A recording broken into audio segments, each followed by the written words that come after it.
Boa noite, eu me chamo Francisco e aqui eu compartilharei um dos meus relatos sobrenaturais. Há uns 25 anos atrás, antes mesmo de eu pensar em casar e ter uma família, eu costumava viajar para lugares reclusos da Bahia, onde eu chegava e me entrosava facilmente. Afinal, eu era um jovem que viajava em uma bicicleta com um violão nas costas. O pessoal gostava das modas de viola que eu tocava.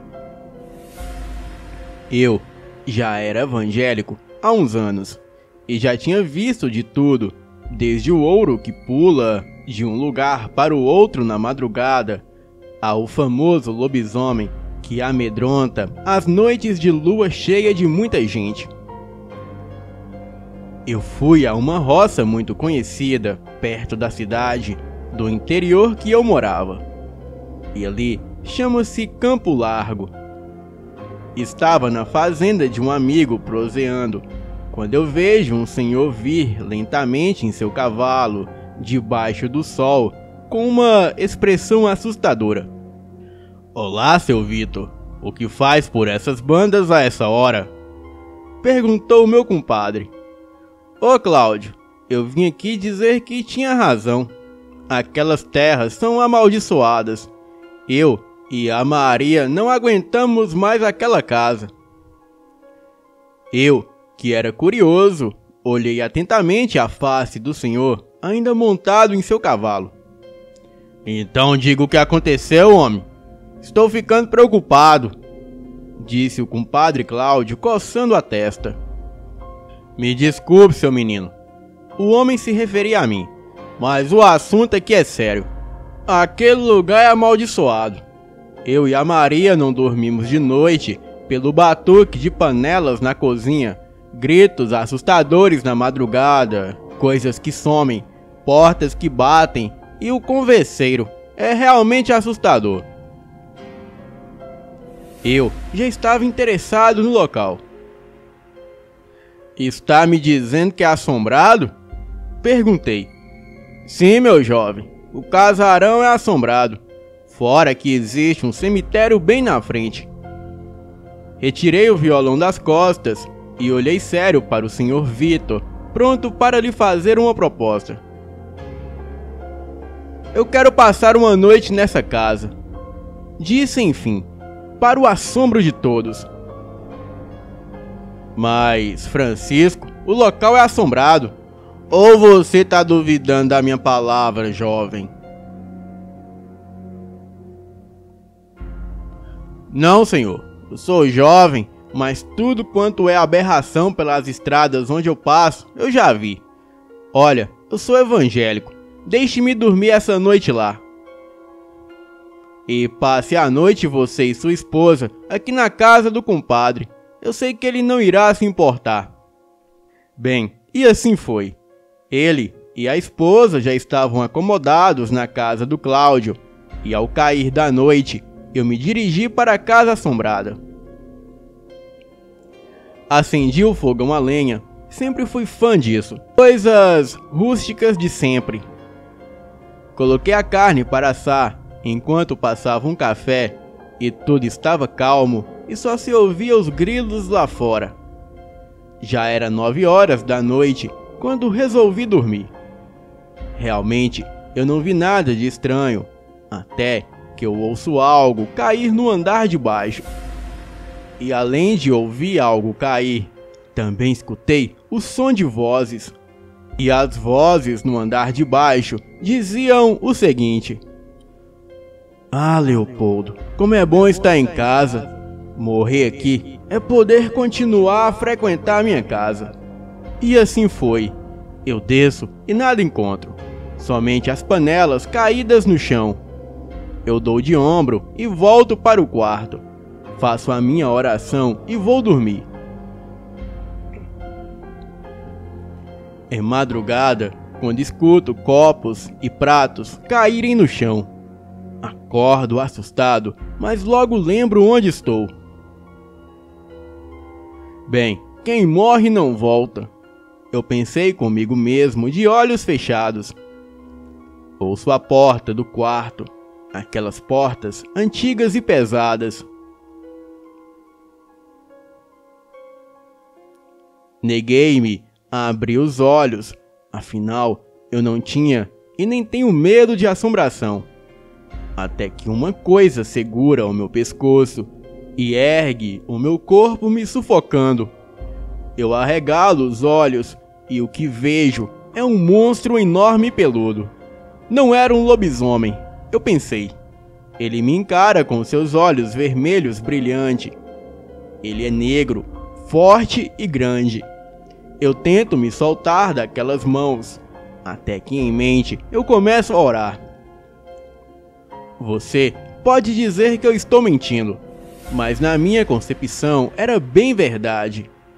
A criatura me encara e abre a boca e revela um bafo horrendo. Eu não gosto do que você faz e não gosto de você. Tu serve o cara lá de cima. Ele disse com a sua voz rouca e grave. Uma lágrima escorre em meu rosto pelo fato de não conseguir respirar. E novamente eu peço a Deus que me ajude. O monstro me põe novamente sentado na cama e anda para trás me encarando. Os seus passos são pesados e eu não sinto medo. Ele fecha a porta e eu consigo ver as suas garras enormes. Ouço ele andando pelo corredor, descendo as escadas e caminhando pela sala e indo embora. Essa noite eu realmente enfrentei o lado espiritual. Eu não acho que o cemitério tenha algo a ver com isso, afinal, quem morre não volta mais. Mas criaturas maléficas podem ser invocadas para esse mundo. E depois desse dia, o seu Vitor não ouviu e nem viu mais nada assombroso. E até hoje, quando eu retorno a Campo Largo, ele me pergunta o que eu fiz para expulsar o mal das suas terras. No meu ver, onde há luz, as trevas não habitam.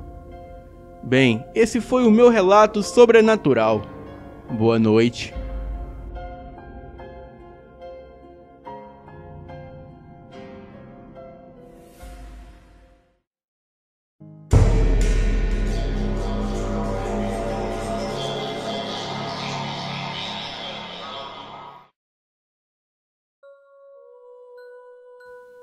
As coisas que aqui vou contar aconteceram na minha infância, em São João de Meriti, Rio de Janeiro. Mais precisamente no bairro Vilar dos Teles, onde no passado era uma única e grande fazenda. Tudo começou quando os meus pais se mudaram de Engenho, de dentro do Rio de Janeiro, e compraram um terreno em Vilar dos Teles em 1979. Nessa época, o meu pai teve que ralar para pagar o que havia comprado e também para a construção da casa, que a princípio tinha somente um quarto, uma sala, um banheiro e uma cozinha com uma copa enorme. Eu sou o caçula de 7 irmãos, sendo que depois que a casa ficou praticamente pronta, faltando apenas acabamento, nos mudamos para lá. E nessa época eu já tinha os meus 8 anos. E logo na primeira noite de quando nos mudamos, percebemos que havia alguém batendo na porta da cozinha. E ao mesmo tempo estava tentando forçá-la para abri-la.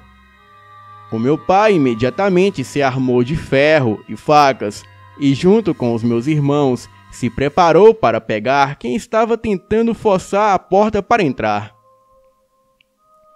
Mas a nossa maior surpresa, quando abrimos a porta e saímos, é que não havia ninguém ali do lado de fora. Entramos novamente e em seguida continuaram as batidas e a forçarem a porta novamente, e isso bem diante de nossos olhos. Ficamos todos meio confusos e não sabíamos o que fazer.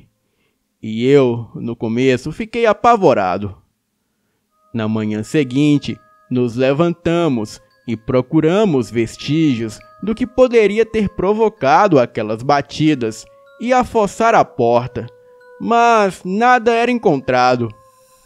E esses fenômenos passaram a acontecer sempre, e na mesma faixa de horário, a partir das 11h30 da noite em diante. Um dia, um amigo foi me procurar em casa e eu não estava. Então, ele pediu café ao meu pai, e como ele era meu amigo antigo, o meu pai deu a liberdade dele ir até a cozinha e servir-se por si mesmo.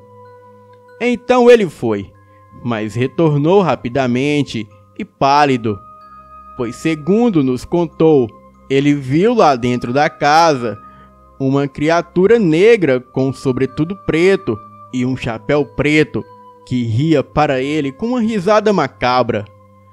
E após esse dia, essa aparição foi vista novamente por outras pessoas. Além disso, também aconteciam outras coisas na casa, como barulhos na cozinha, do tipo como se alguém estivesse lavando pratos, panelas e talheres. E com o tempo, as coisas ficaram difíceis para a minha família. E uma noite, quando meu pai foi ao banheiro e acabou de fazer xixi, mas o barulho continuou, mesmo ele já tendo saído do banheiro. Uma noite, quando eu, o meu pai e a minha irmã estavam vendo televisão até às 11 horas, fomos dormir, mas na hora em que a televisão foi desligada, deram umas pancadas fortes na estante e depois saiu uma gargalhada de trás da TV. Após algum tempo, os meus pais se separaram e eu passei a morar com a minha mãe. O tempo passou e eu cresci morando nessa casa, e mesmo depois de adulto, eu presenciei outras coisas sobrenaturais. Coisas que eu vou relatar em outra oportunidade. Hoje, ninguém mora na casa, pois todos os meus irmãos que tentaram acabaram brigando com seus maridos e esposas. E devido a tudo isso, a casa sempre acaba ficando vazia. Outro fato interessante é que ninguém consegue reformá-la, porque quando alguém tenta, sempre acontece um imprevisto e a obra não acaba. Hoje, eu moro em outro local, a 170 quilômetros dessa casa. Eu tenho a minha família, os meus filhos, e até hoje eu passo para as minhas filhas o ocorrido, para que tenham respeito com o sobrenatural. Boa noite.